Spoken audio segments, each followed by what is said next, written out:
বলে যেখানে বাঘের ভয় সেখানে সন্ধে হয়, কিন্তু আমার প্রশ্ন হচ্ছে বাঘের ভয়ের আবার সন্ধে সকাল কি? বাঘ যে কোনো সময় সামনে এলেই তো যাকে বাঘ কথাটা শুনলেই ভাই ভয় লাগে, সে যাই বলি। তবে এই বাঘকে যারা বন্দি করেছে আজ তাদের অন্দরমহলে যাই চলে।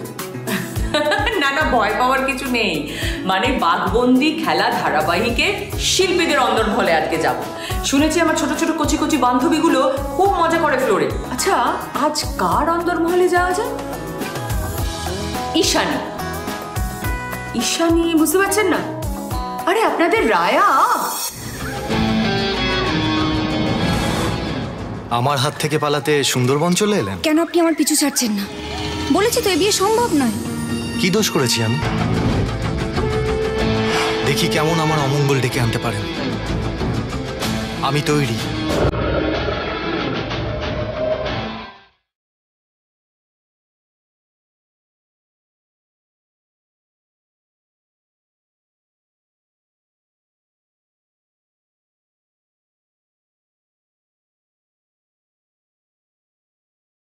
দেখেছেন আপনাদের প্রিয় রায়া কি সুন্দর সেলাই করছে। আজকাল কটা মেয়েকে সেলাই করতে দেখা যায় বলুন তো? ঈশানী, তুমি তো সেলাই তো বেশ পটু দেখছি। লকডাউন কিভাবে কাটাচ্ছ? আমি তো লকডাউনের আগেই দিদির বাড়ি এসেছিলাম, কিন্তু লকডাউনের জন্য আটকে যেতে হয়েছে। একদিকে ভালোই হয়েছে, আমি সারা দিন দিদি, জামাইবাবু আর দিদির দুটো কুচকুর সঙ্গে সময় কাটাচ্ছি। আর হ্যাঁ, রান্নাও করছি। আর আমার হাতের রান্না আমার জামাইবাবুর খুব পছন্দ। তাই নাকি? তো ফ্যামিলি লোকের সঙ্গে একটু আলাপ করো।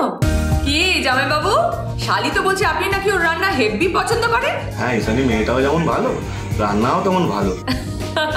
আমার বিয়ের পেছনে সবথেকে বড় ভূমিকা তো ঈশানীরই আছে। কিভাবে কিভাবে? আমাদের পালিয়ে বিয়ে। অ্যাকচুয়ালি আমার দিদার শরীরটা খুব খারাপ ছিল, তো মাকে মামা বাড়ি যেতে হয়েছিল। তখন আমরা দুজন সেই মুহূর্তে সিদ্ধান্ত নিলাম যে আমরা পালিয়ে বিয়ে করে নেবো। তো কাকে বলবো ভাবলাম বোনকে বলি, আবার বোনকে বলবো, বোন যদি কিছু মনে করে। তারপর দেখলাম ফুল সাপোর্ট আছে ওর। আমরা যখন বিয়ে করতে বেরোচ্ছি, ওর টিফিনে জমানো টাকা থেকে 100 টাকা আমার হাতে দিয়ে বললো, এই টাকাটা তোদের দিলাম, মালা কিনিস, এটা নিয়ে তোরা মালা বদল করিস। তবে মা যখন বাড়িতে ফিরে আসার পর পুরো ঘটনাটা জানতে পারে, দিদিকে হাতের সামনে পাইনি, আমাকেই পেয়েছিল। আর আমাকে কি মার মেরেছিল তুমি দেবযানীদি জাস্ট ভাবতে পারবে না। দিদিরা কি খাইয়েছিল? এখন তো দিদি অনেক কিছুই বানিয়ে খাওয়ায়, তবে বিয়ের পর দিদির সাথে যখন প্রথম আমার দেখা হয়েছিল, দিদি আমাকে বেগুনি বানিয়ে খাইয়েছিল। তাই নাকি? তাহলে আজ বাদ যায় কেন? আমি দেখিনি দিদি আর বোন দুজনে মিলে কিরম বেগুনি বানায়। চলো।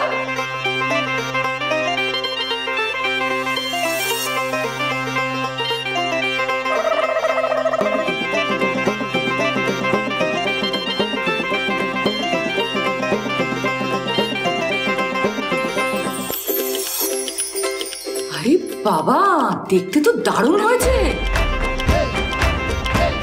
ডেফিনেটলি খেতেও ভালো হয়েছে। যাকে আমি তো আর খেতে পারছি না, কিন্তু খেলাটা অন্য। খেলাটা হচ্ছে ওই প্লেটে 10টা যে বেগুনি রাখা রয়েছে, ঈশানীকে খেয়ে ফেলতে হবে। কি বলছো দেবযানীদি? এই 10খানা বেগুনি আমি একা খাবো? না না, মাথায় হাত দিলে হবে না ঈশানী দেবী, বেগুনিতে হাত দিন। দিদির বানানো বেগুনি।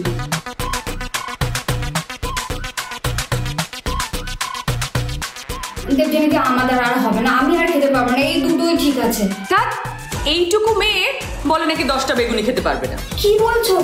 আমি তো 2টো বেগুনি খেয়েছি। আমাদের বাঘবন্দি খেলাতে এমন একজন আছে যে দিনে দিনে না খেয়ে খেয়ে ডায়েট করে এমন রোগা হচ্ছে, এই ধরো যদি কোনোদিন জোরে হাওয়া দেয় উড়ে যাবে। দীর্ঘই। দাঁড়াও, ওকে কল করি। না না, আমি আলু সেদ্ধ ডিম সেদ্ধ ভাত খাবো না। কেন খাবি না? সবাই বলছে রোগা হয়ে যাচ্ছে। মা, আমি খাচ্ছি না, কারণ আমি ডায়েট করছি তাই। শুটিং যখন করতিস তখন ডায়েট করতিস, এখন তো শুটিং করছিস না, এখন খা। আমাদের সময় সবাই আলু সেদ্ধ ডিম সেদ্ধ খেয়ে ভালো থাকতো। হ্যালো দীর্ঘই, এ কি তুমি খাচ্ছ? ঈশানী যে বললো তুমি একেবারে খাওয়া দাওয়া করো না। আরে দেবযানী, তুমি দেখো না, মাকে বলে আমি ডায়েট করছি, তাও জোর করে আমার খাইয়ে দিল। খুব ভালো। শোনো, সকলের এরকম সৌভাগ্য বা সুযোগ হয় না। লকডাউনে কটা দিন মায়ের আদর খাও, মা যা খাওয়াচ্ছে সেটা খেয়ে নাও, লক্ষ্মী মেয়ে হয়ে। হ্যাঁ কাকিমা, ভালো করে দীর্ঘইকে খাইয়ে দাও। এবার সবাই বলছে খাও। খাবো না আমি। ঠিক আছে বাবা, আমি তোমাদের কাছে প্রমিস করছি আমি মায়ের হাতে মাখা দই ভাতটা ঠিক খেয়ে নেবো। আচ্ছা আমিও মুখ ধুয়ে আসি, কতদিন পর তোমার সাথে দেখা, অনেক গল্প আছে, দাঁড়াও। হ্যাঁ দেবচাঁদিদি বলো। তা কাচাকুচি কি নিজেই করা হয়? হ্যাঁ আমিও করি। বেশ, তাহলে তো আর কোনো কথাই নেই, শুরু হয়ে যাক আমার চ্যালেঞ্জ দেওয়া পালা। সেটা হলো একটা বালতিতে একটা টাওয়েল আর একটা চাদর জলে চুবানো থাকবে। তোমাদের দুজনকে টাওয়েল আর চাদর তুলে নিংড়ে শুকোতে দিতে হবে। বেশ হোক, দেখি কে আগে পারে।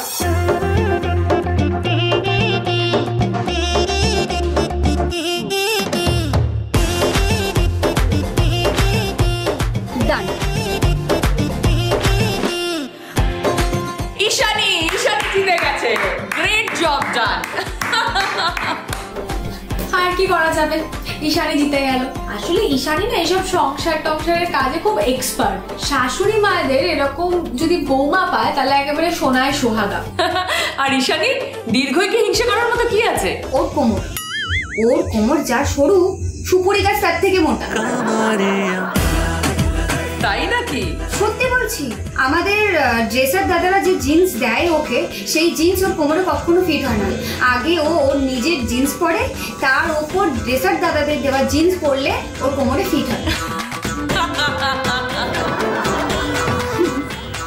আরে এটা কি হচ্ছে, তুই সব কথা বলে দিচ্ছিস? তাহলে তোর সাথে একবার দেখা হোক, তারপর তোর মজা দেখাবো আমি। আচ্ছা আচ্ছা আচ্ছা, একে অপরকে মজা পরে দেখাবে, এখন তোমরা তো একটু মজা দেখাও আমাদের। কিভাবে? বাঘবন্দি খেলা সিরিয়ালে যখন তোমরা অভিনয় করো তখন খেলাটা আমি একটু পশু পাখি নিয়ে করি। ঈশানী একটা পশুর অভিনয় করে দেখাবে, যদি দীর্ঘই সেটাকে বলে দিতে পারে, সঠিক উত্তর দিতে পারে, তাহলে ঈশানীকে গান গাইতে হবে। আবার দীর্ঘই যেটা অভিনয় করে দেখাবে সেটা যদি ঈশানী বলে দিতে পারে তাহলে দীর্ঘইকে একটা গান শোনাতে হবে। রেডি? ওকে। ঈশানী তোমার টার্ন। দীর্ঘই? আরে এটা তো সহজ, এটা হরি। देखा है पहली बार साजन की आंखों में प्यार। বাবা এবার দীর্ঘই। ওকে।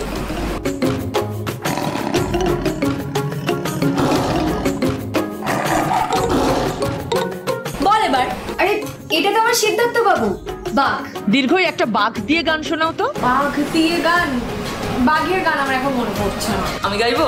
শিওর, একদম গাও না। পায়ে পড়ি বাঘ মামা, করো না তো রাগ মামা, তুমি যে ঘরে কে তা জানতো, তুমি যে ঘরে কে তা জানতো, কে বা জানতো।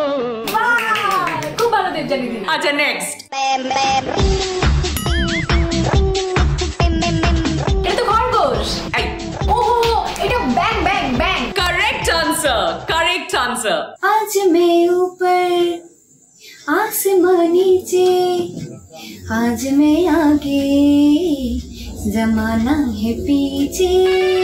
বাহ, দারুণ। এবার দীর্ঘই।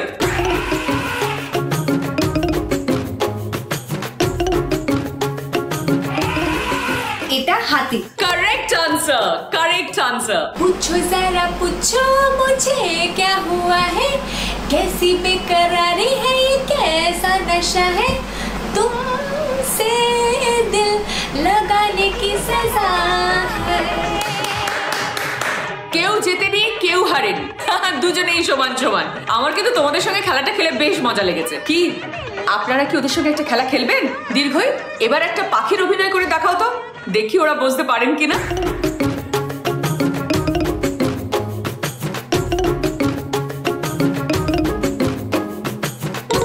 ভাবতে থাকুন কি দেখালো। আমি নিয়ে নিচ্ছি একটা ছোট্ট ব্রেক, ফিরবো ব্রেকের পর। আপনারা দেখছেন ডার্ক ফ্যান্টাসি প্রেজেন্স প্রিয় তারকা রন্ধনমহল, co powered by Shyam steel. আপনারা দেখছেন ডার্ক ফ্যান্টাসি প্রেজেন্স প্রিয় তারকা রন্ধনমহল, co powered by Shyam steel. আমার কস্টিউম স্পন্সর করেছে Aishi, the diva the dream. ব্রেকে যাওয়ার আগে আপনাদের একটা প্রশ্ন করেছিলাম যে অভিনয়টা দীর্ঘই করেছে সেটা আপনারা চিনতে পেরেছেন কিনা, কার অভিনয়। আপনাদের উত্তরটা কি রেডি আছে? বেশ, আমি বরং দীর্ঘইকেই বলি উত্তরটা দিয়ে দিতে, কেমন? উত্তরটা দে। আনসারটা হচ্ছে ময়ূর। ময়ূর, রাইট। কিন্তু এবার ময়ূর নিয়ে গানটাকে গাইবে। এবার আর আমরা গান গাইবো না, এবার গান গাইবে আমাদের বাঘবন্দি খেলায় যে আমার যা হয়, মানে তরিতা দি। তরিতা? তরিতা দি খুব ভালো গান গায়। দাঁড়াও একটা সারপ্রাইজ দি, একটা সারপ্রাইজ দি। मार झाड़ू मेरे झेपिए भी देखो, मार झाड़ू मेरे झेपिए भी देखो, যত আছে নোংরা সবে ঠ্যাংরা মেরে ঘর থেকে দূর কর, ঘরের ফিরিয়ে দে না। এই কি করছিস? দেখ আমার সঙ্গে কারা কারা এসেছে। হাই তরিতা। আরে এ তো পুরো বাঘবন্দি খেলার টিম। আচ্ছা শোন, তোর কাছে ওদের একটা আবদার আছে, তোকে গান শোনাতে হবে। গান? আচ্ছা ঠিক আছে, ওরা যখন চাইছে তখন তো গাইতেই হবে। ইয়েস, ছেটাটা রেখে দিই। এসো।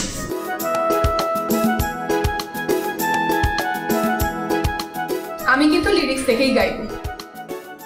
আগে কত বৃষ্টি যে দেখেছি শ্রাবণে, জাগেনি তো এত আশা ভালোবাসায় মনে, সে বৃষ্টি ভেজা পায় সামনে এলে হয় ফোটে কামিনী, আজ ভিজতে ভালো লাগে শূন্য মনে জাগে প্রেমের কাহিনী, ঝিমঝিমে ধারাতে চায় মন হারাতে।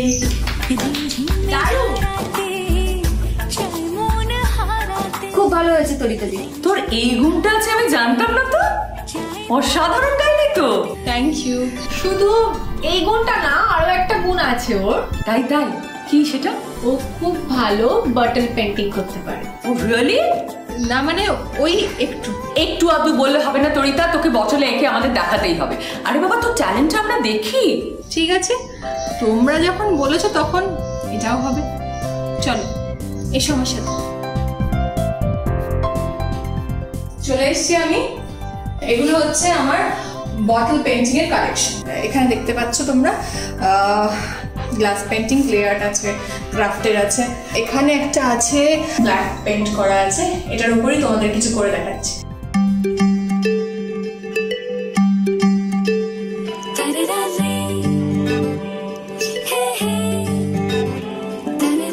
একটা কালার কোড হয়ে গেছে, আর একবার করছি জাস্ট যাতে আর একটু প্রমিনেন্ট হয়ে যায় বিষয়টা।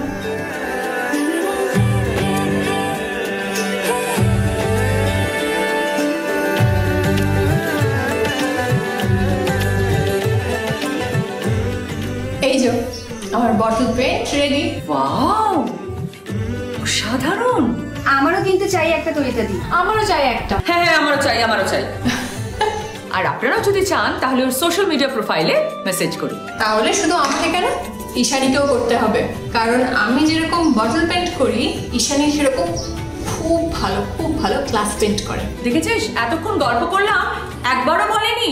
না না, তাহলে তো আমরা দেখবো। ঈশানী, এরে এখন তো গ্লাস পেন্টিং করা সম্ভব নয়, কারণ গ্লাস পেন্টিং করার কিছু প্রসেস আছে। মানে আগে গ্লাসে যে আঁকাটা আমি আঁকবো সেটাকে আউটলাইন করে একদিন শুকোতে হয়। ও তো সেটা তো এখন সম্ভব নয়। হ্যাঁ, আমি আমার গ্লাস পেন্টিং দেখাতে পারি। বেশ, ঠিক আছে, তাই না হয় দেখি।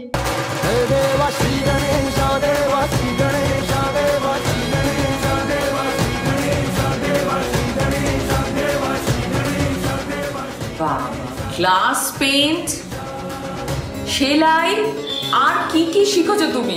ছোটবেলা দিদিকে আর আমাকে বাধ্য হয়ে সব শিখতে হয়েছিল, কারণ মাকে দেখেছিলাম কতটা অক্লান্ত পরিশ্রম করে আমাদের মানুষ করেছেন। তারপর অনেক ছোটবেলা আমার বাবা মারা যান।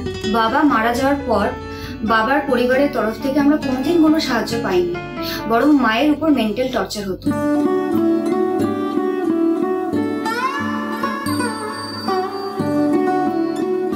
মায়ের জায়গায় যদি অন্য কেউ থাকতো হয়তো বাড়ি ছেড়ে চলে যেত, কিন্তু মা ওই বাবার ঘর ছেড়ে কোথাও যায়নি। নার্সের ট্রেনিং নিয়ে নার্সের কাজ শুরু করে আমার আর দিদির দায়িত্ব নিজের কাঁধে নিয়েছিল। তারপর আমি যখন একটু বড় হলাম, আমি ঠিক করেছিলাম আমাকে সবকিছু শিখতে হবে, আমাকে রোজগার করতে হবে, আমাকে নিজের পায়ে দাঁড়াতে হবে, মায়ের পাশে থাকতে হবে।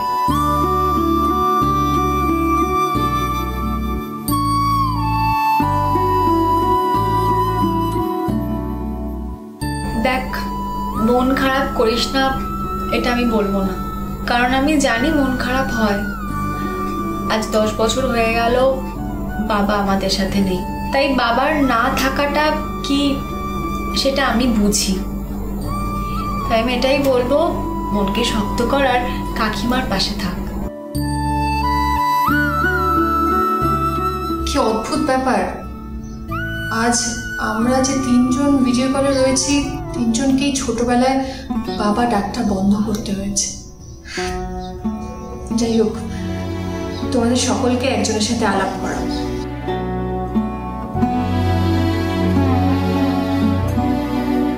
এই হলো আমার মা। নমস্কার। আমাদের মতো ছোটবেলা থেকে যাদের বাবা নেই তাদের মারাই তাদের বাবা। আমাদের বাবারা আমাদের মায়ের মধ্যে বেঁচে রয়েছে। এই প্রসঙ্গে ছোটবেলায় একটা কথা মনে পড়ে গেল। ছোটবেলায় যখন বাবার কাছে আমি আবদার করতাম, মা প্রচন্ড বকাবকি করতো, খুব রাগারাগি করতো, কিন্তু বাবা আমাকে যেটা আবদার করতাম সেটাই কিনে দিত। বাবা চলে যাওয়ার পর কি অদ্ভুত ব্যাপার, কোনো আবদার না করলেও মা কিভাবে যেন আমার সব আবদার বুঝতে পারত আর সেটা মিটিয়েও দিত, তাই না? আমি তোমার ছায়ায় ছায়ায় থাকি মা। বাহ, খুব ভালো কথাটা বললি তরিতা। বাবা বেঁচে আছেন মায়ের মধ্যে। Very true, very true. জানিস, আমার মতো যারা বাবা মা দুজনকেই হারিয়েছেন, আমি মনে করি বাবা মা বেঁচে আছেন আমাদের নিজেদের মধ্যে। তাই আমার বিশেষ কোনো দুঃখ নেই জানিস, কারণ আমি বাবা মা দুজনকে নিয়ে জীবন কাটাচ্ছি এবং আনন্দে কাটাচ্ছি, ভবিষ্যতেও কাটাবো বলে আমার ধারণা। হাসি মুখে সবটা নিয়ে এগিয়ে চলার নামই জীবন। ব্যাস ব্যাস ব্যাস, আর দুঃখ নয়, আর দুঃখ নয়। আমরা দুঃখ পেলে দর্শকরা দুঃখ পাবে, ওদের আনন্দ দেওয়া আমাদের কাজ। তাই হাসি মুখে এবার একটা চ্যালেঞ্জ দিই। হ্যাঁ, চ্যালেঞ্জটা হলো নাচের চ্যালেঞ্জ। এ কি দীর্ঘ কোথায় চলে গেল? ওই দেখো, নাচের নাম শুনেই পালিয়েছে। দেখেছিস, আমাকে না বলে পালালো। ঠিক আছে, যাবে কোথায়? শাস্তি দেবো ওকে আমি এটার জন্য। আচ্ছা শোন, আমি গান চালাবো, সেই গানে তোদের নাচতে হবে, আর নাচতে নাচতে একটা ক্যাপ, একটা সানগ্লাস,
তার শাস্তির পালা। কোথায় সে দীর্ঘই?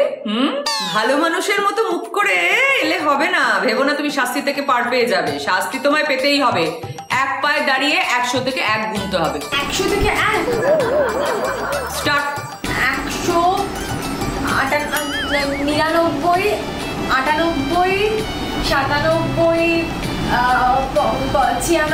95।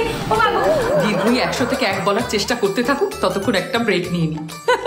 আপনারা দেখছেন ডার্ক ফ্যান্টাসি প্রেজেন্স প্রিয় তারকার অন্তর্মহল, co powered by Shan steel. 12 11 10 9 8 আরে বাবা 7 6 5 4 3 2 1 পেরে গেছি।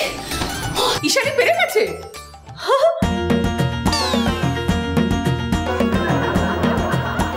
আচ্ছা তরিতা, তুই কি ছোট থেকে এরকম শান্ত, এভাবে বসে আছিস শান্ত মেয়ের মতো? না গো দেবজানিদি, আমি ছোটবেলা থেকে খুব ডান পিঠে, কিন্তু বড় হয় না আমাকে কিরকম একটা শান্ত শান্ত দেখতে হয়ে গেছে। সবাই বলে আমি নাকি বেশ ঠান্ডা। তাই? কিন্তু তুই যে ডান পিঠে ছিলি, তা প্রমাণ পাবো কি করে? তার জন্য আমার সাথে আমার স্কুলে যেতে হবে, জানো তো। এখনো রাস্তাঘাটে টিচারদের সাথে দেখা হলে আমি কি বলে তোর মনে আছে ছোটবেলায় কোনো একটা দুষ্টুমি কেউ করলেই সবাই ভাবতো তার সাথে আমি জড়িত রয়েছি। আমি এসব শুনে কি আর করবো, এম্বারেসড হয়ে খানিকটা হেসে দিই। তবে জানো তো, আমার ছোটবেলায় মানে একটু যখন বড় হয়েছি তখন কোচিং ক্লাসের স্যার এসে একদিন আমাকে বাড়িতে বলে যে কোচিংয়ে গিয়ে বলতে যে আমার নাকি বিয়ে ঠিক হয়ে গেছে। কেন?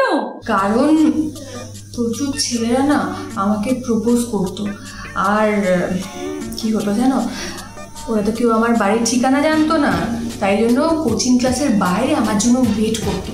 এই জন্য তো স্যার একদম নাজেহাল হয়ে উঠেছিল।